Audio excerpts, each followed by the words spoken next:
Psychonauts does a great job at ensuring that the characters it puts out are multifaceted people that we can either relate to or that remind us of crazy people we've rubbed shoulders with in grocery stores or our parents. Maybe even the people you're surrounding yourself with right now, and if you're alone, you. You ever thought about that one? The main character, Rasputin, is a child that suffers from feeling unloved by his father, who is strict on training him in acrobatic abilities. Now, that's kind of cool, but also really messed up. And if we take the main antagonist of the story, Coach Marcio Olander, we see a man who's been consumed by darkness through the PTSD that runs rampant in his mind from his war-torn days, as well as from his father's emotional abuse. His dad's a butcher who makes people eat bunnies. The world's a spooky place. But these two characters are just the icing on the cake with a whole delicious tres leches cake of characters stuffed underneath this figurative icing. There are characters dealing with dissociative disorders, schizophrenia, bipolar disorder, and anger intensified through delusion. Crazy people.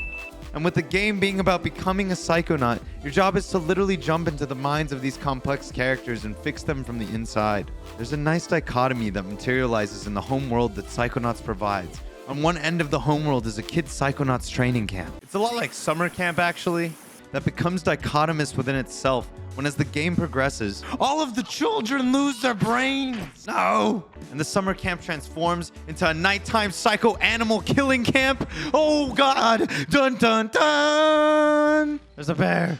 Run. No. What is this? A horror game?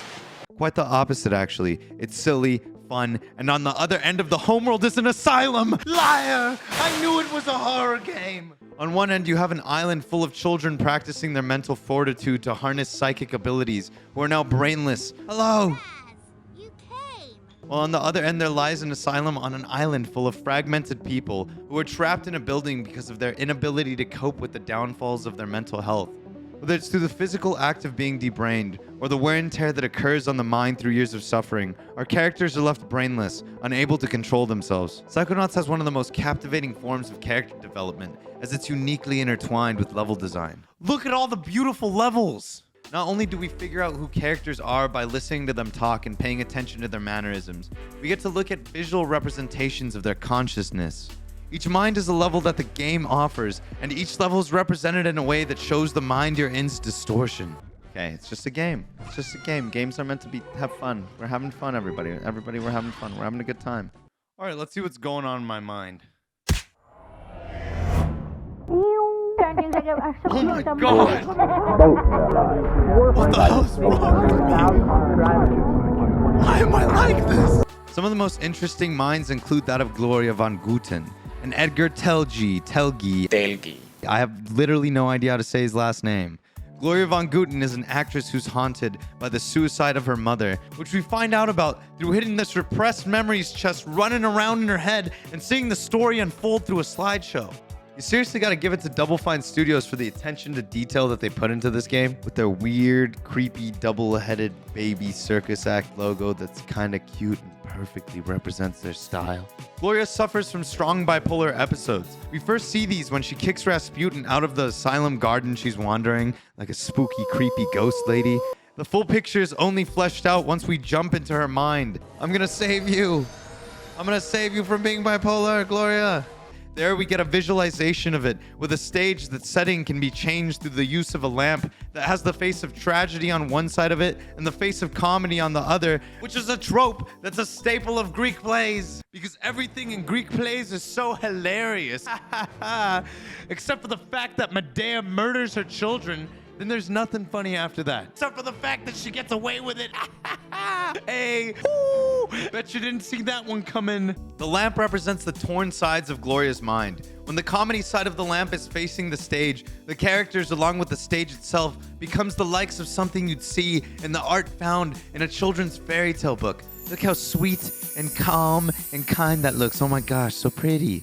But when the sad face is facing the stage, this is when the characters on stage become your enemies, and the background is reminiscent of a grimy post-expressionist piece. Oh, it's so sad and dark, but it's kind of cool looking. The level's boss ends up being a critic who represents how Gloria is her own biggest critic, which is super cliche, but also really freaking cool in the context of this game. Run! No, attack him, please. Yes. Easy. In the asylum art room, there sits a man named Edgar Telge. He's an angry and delusional man who thinks he's a matador. In his mind is a world of Mexican art that I tried to quarrel, but I couldn't find an answer to, that's been taken over by a bull who's not letting any of the artists be free to share their pieces. The only way to traverse his mind is by buying paintings as the bull runs rampant through the map's main street, preventing the player from progressing, which is probably some weird, awesome artistic metaphor.